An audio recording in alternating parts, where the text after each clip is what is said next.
Hey guys, welcome back to the channel. This is Guy in His Garage. My name's Cam, and I'm standing next to my Cub Cadet 154 Lowboy. But that's not what we're covering in this video.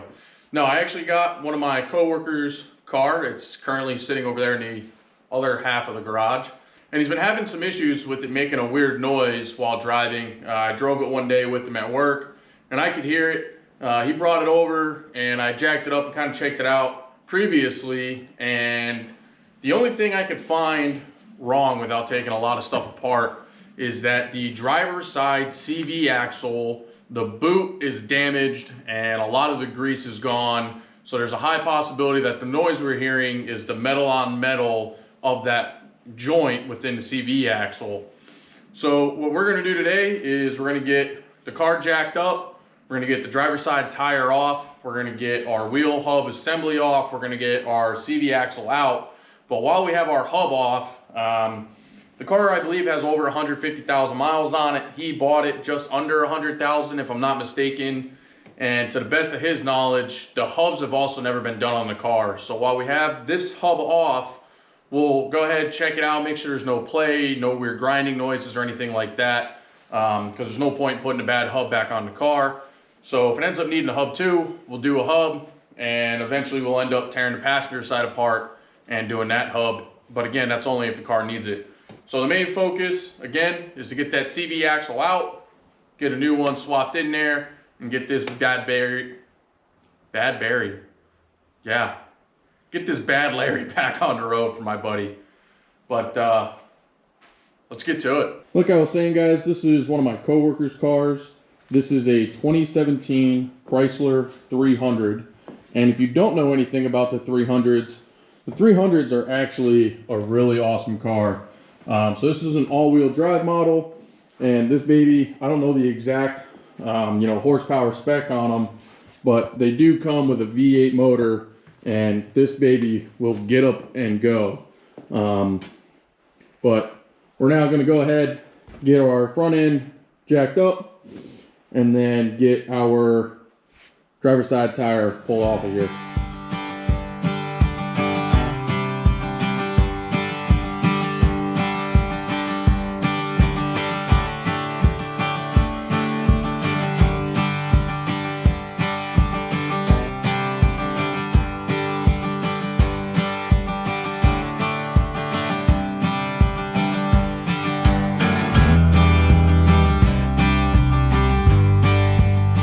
Okay guys, very similar to that Acura that I did a CV axle on.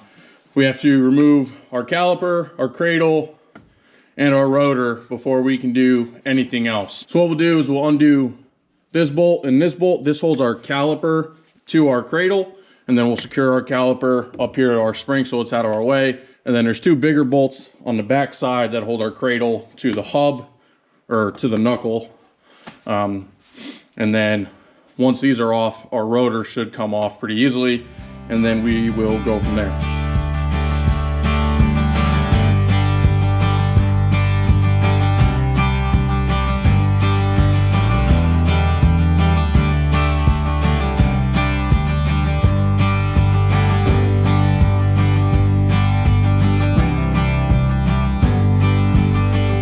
Okay guys, so we got our brake assembly off the car, so now what we got to do is we got to get our hub off. But before I go pulling our hub straight off,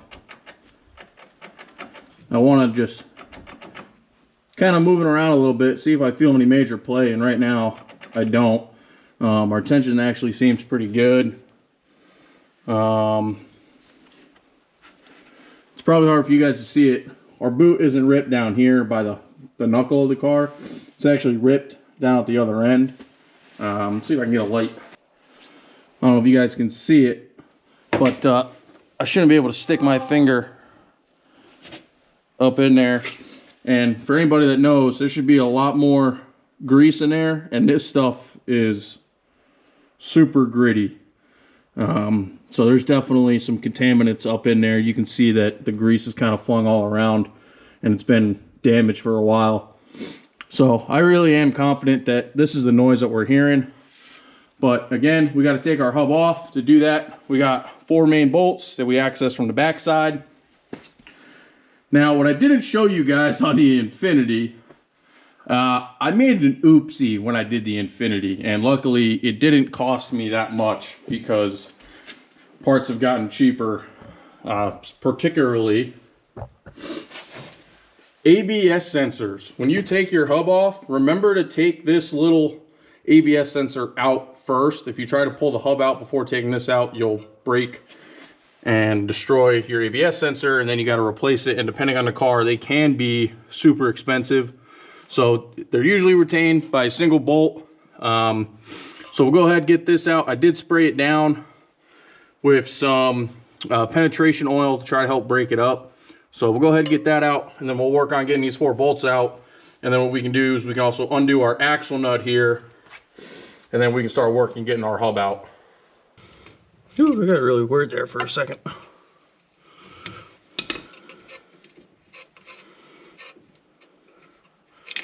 Usually a lot of times these bolts get seized up in there. Although it's now appeared to be seized up in our socket, but we'll take care of that here in a second. Now the fun part is getting this off without damaging it. So what I'm going to try to do is see if maybe we can get our pick up underneath it. Oop, let's not do that. All right, let's take this pick, get it underneath there. Get that pick maybe up in here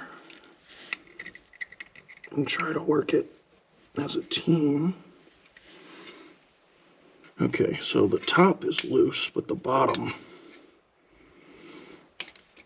appears to be seized up in there, which honestly makes sense because what you guys probably can't tell if you're not familiar with these is the sensor isn't where this bolt goes. The sensor is actually right underneath this wire here, and that's usually what actually gets seized up in here.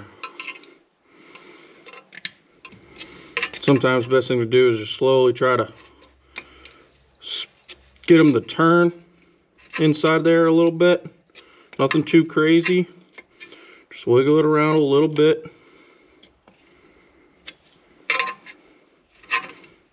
Again, we're just trying to break it free. We're not trying to break it. Well, that's actually a good sign. Maybe. Again, we're not really going to know if this thing's any good until we really get it out of here, inspect it, and then in all honesty, you're really not going to know until you put the car back together.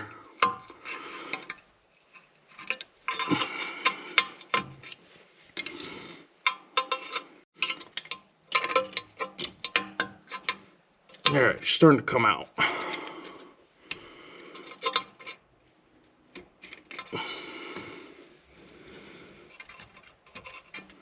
Yeah, you guys see all that grime?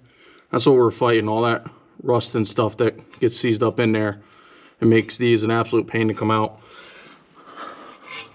So we'll undo this clip here, move our ABS sensor down somewhere that we shouldn't have any potential of accidentally damaging it. And then I think the next thing I'm gonna do is I'm gonna remove our axle nut, and then I'll go for these 4 bolts back here. Okay, so obviously, right, trying to undo our axle nut, the hub assembly is just gonna spin with the axle. So what I do is I'll take 2 of our lug nuts, spin these back onto our studs,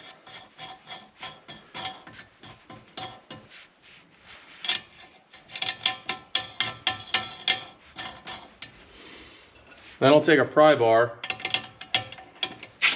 put it in there like that, and I might have them in the wrong direction. I do. So stick this in there like that. Actually, I didn't.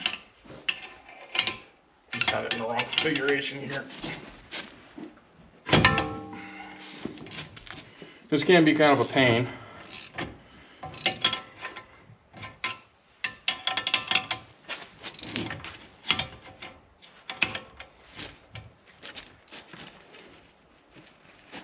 Oh boy.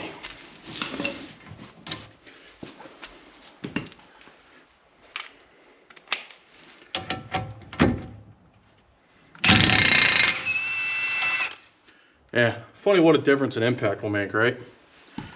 In theory, guys, I should have been using my bigger pry bar. It would make it a lot easier.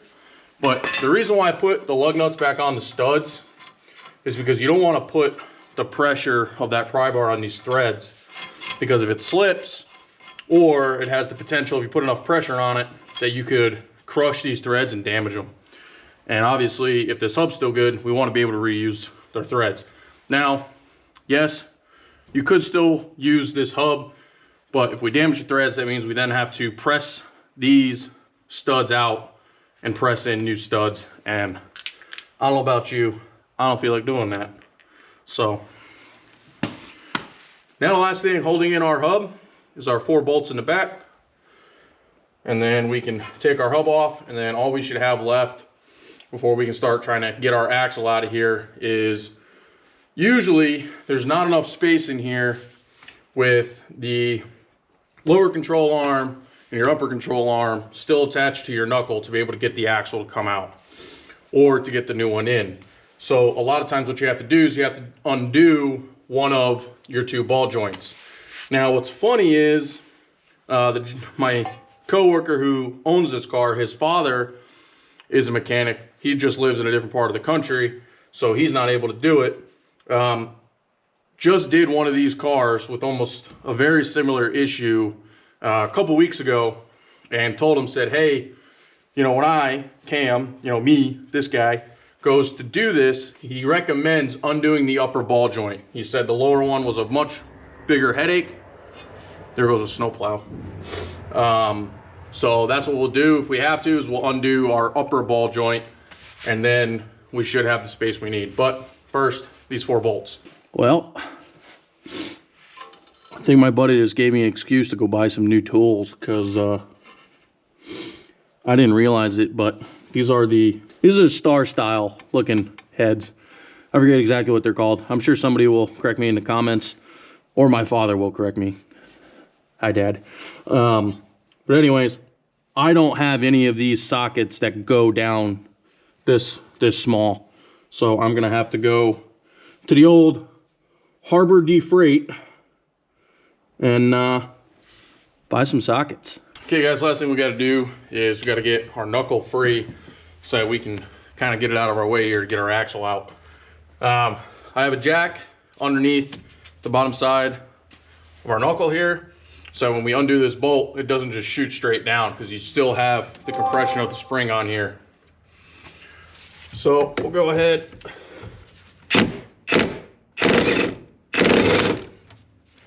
Let's not strip that.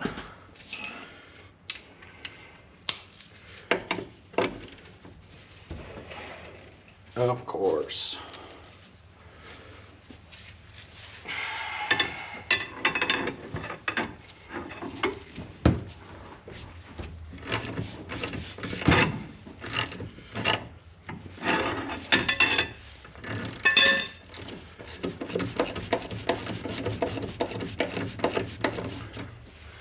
Now what we got to do is we got to get that ball joint to come out of there. So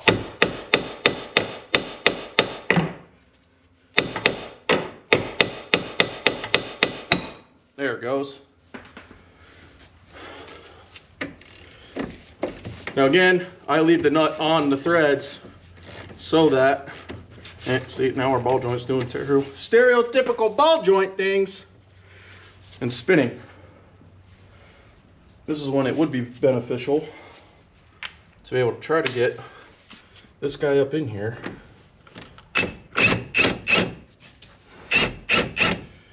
All right, so that's when we take a pry bar, find a spot here.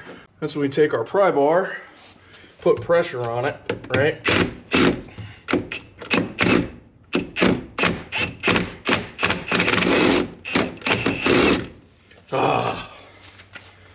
They don't make this stuff easy.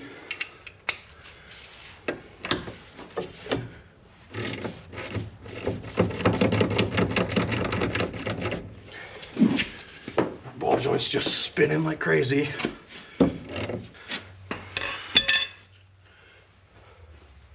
Oh, actually, surprise, surprise. So now what we should be able to do, see how much play there is with that wrench? Like, this wrench is too big. The next size down is too small.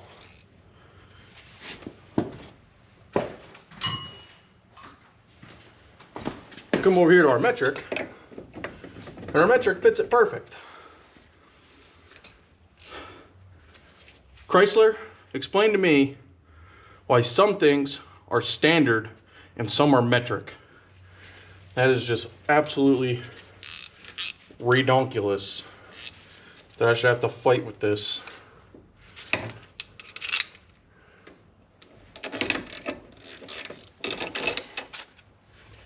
However,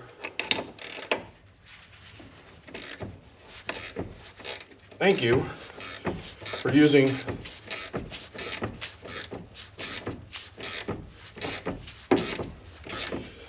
higher quality ball joints that actually have a way to keep it still so I can get the nut off. So now, if we lower our jack just enough,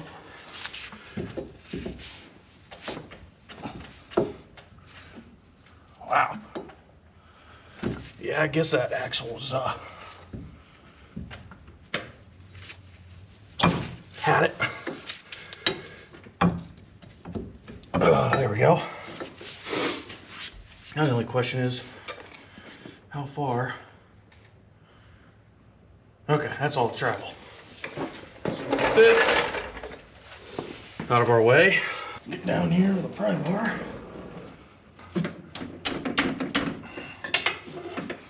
Oh boy.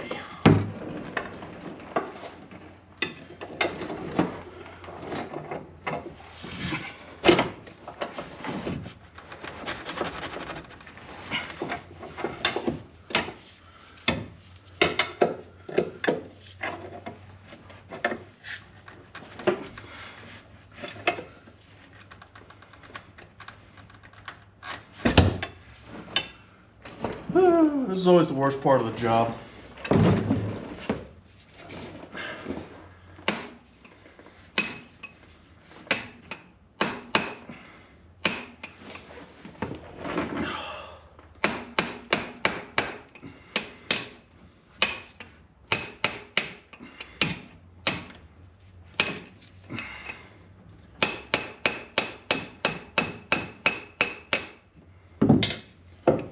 Oh, that's actually fucking amazing. Hey Chrysler, great job on these axles. Hold on guys, I'll show you what I'm talking about here in a second. Maybe. We'll find out if I'm getting lied to here or not. To be entirely honest, I haven't opened up our new box yet. But this is actually something I was kind of curious about. So we're gonna have to put our jack back underneath here and undo this bolt and separate our spring from our lower control arm.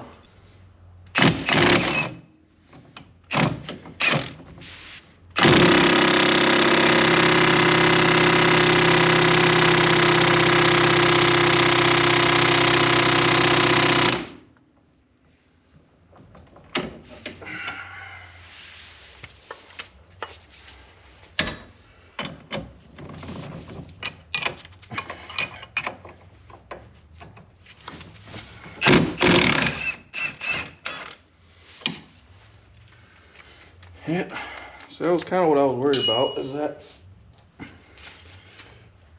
the nut would come off no problem. But getting that bolt out of there is going to be an absolute blast. Oh, come on.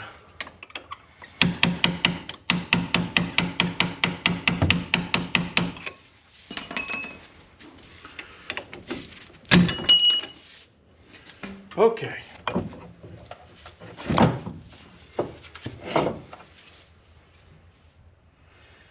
That's actually super sweet. But yeah, I would definitely, you guys see this gap in here? This is because our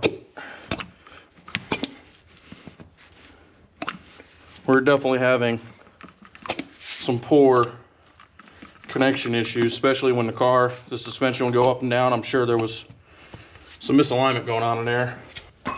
Okay, so obviously we need this dust cover style piece. This one's not too beat up, but I'm not a fan of reusing seals or dust covers or anything like that. So we're at a good spot. I'm gonna go ahead and run the AutoZone and try to get a new one of these. And then honestly, we can put this side all back together. And then he did decide, after inspecting that wheel hub a little bit more, there feels like there's a little bit of binding. Nothing crazy, but there's definitely like a gritty feeling inside that wheel hub. So I told him, you know, if it was my car, me personally, while I have it apart, you know, for what the money is to put a new wheel hub on it while it's already off, I would put a new wheel hub on it. I'm also a big believer in, when it comes to spinning parts, right? If I do it on one side, I'm gonna do it on the other side. Now, with the axle, it's a little bit different. The other side axle, you know, I've inspected that before, and our boots look good. There doesn't appear to be any seepage coming out of the boots around the transmission or anything like that on that axle, so I'm not worried about that. But because I'm doing this wheel hub, I recommended he do the other one. You know, I believe, forget what the mileage is on the car, but I believe it's over 150, it's right around 150,000 miles. And these are the original wheel hubs. And you know, being up here in upstate New York, between the salt, the dirt, the snow, and everything else that's on the roads, cars tend to take a bigger beating up here. But anyways, I'm gonna quit yabbing and go get this. I'll be right back. All right. So unfortunately, they couldn't get me a new one. They couldn't even find it in the system, actually. So I just went ahead, spent some time cleaning it up. We didn't really do any damage to it when we got it off the old one, so I'm not worried about it. It is just a dust shield. There's still a seal that protects the transmission housing from where our splines come out. So now we'll go ahead, get this all put back together. And in all honesty, guys, I'm gonna put you in a time lapse unless something weird happens.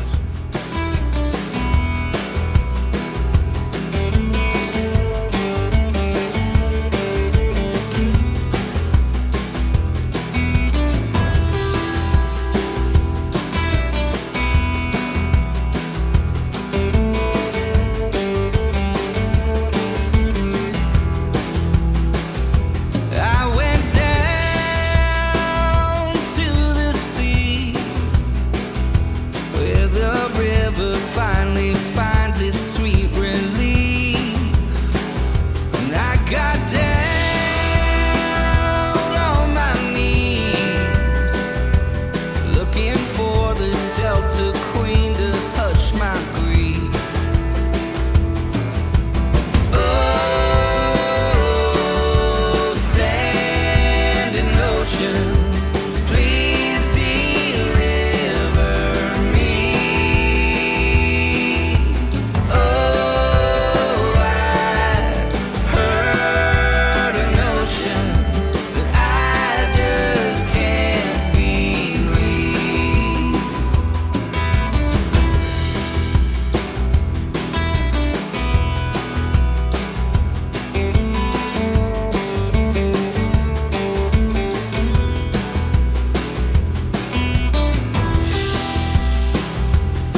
Okay guys, so we got our driver's side completely put back together.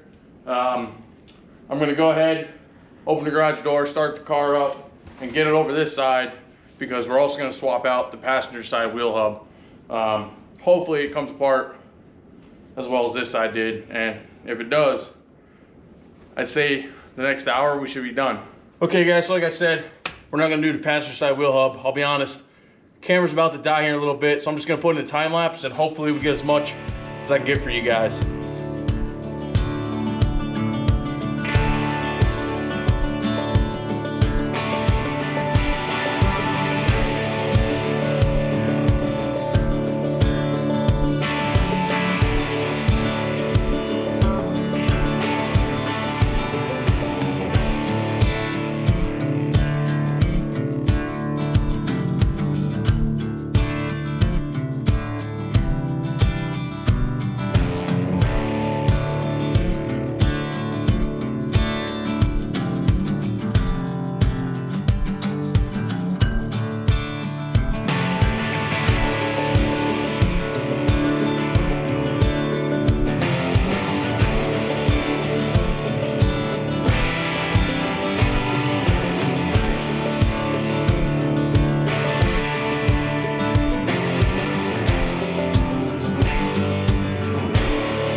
I don't know where the car is.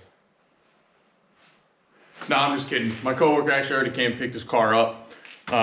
Unfortunately, the battery did die while I was finishing up the passenger side wheel hub. However, we got all the way up to putting the rotor on. So I think you guys kind of know what to do after that. You know, throw your cradle on, throw your cradle bolts in, throw your brake pads on, throw your caliper back on and bolt that up and throw your tire back on and make sure you torque your lug nuts. All right. Torque them good. But no, in all seriousness guys, that's it for this video. If you guys like this type of content and you've made it to the end where I'm saying, you know, hit the subscribe button, hit the like button and stuff, you've already been here this long. Like you might as well just hit the subscribe button. Because I've been looking, and 86% of you that are watching my videos, you're not subscribed. What are you guys doing? No, seriously, if you guys want to, please hit the subscribe button, hit that like button. It does the channel a lot of good. Doesn't cost you guys a dime, and I really appreciate it. But I gotta go out of here for day like 3 in a row. I've lost count of how many days of snow we've gotten, but it feels like I've been snowballing my driveway every day for the last week and a half. So I'm gonna go do that. Catch you all in the next one.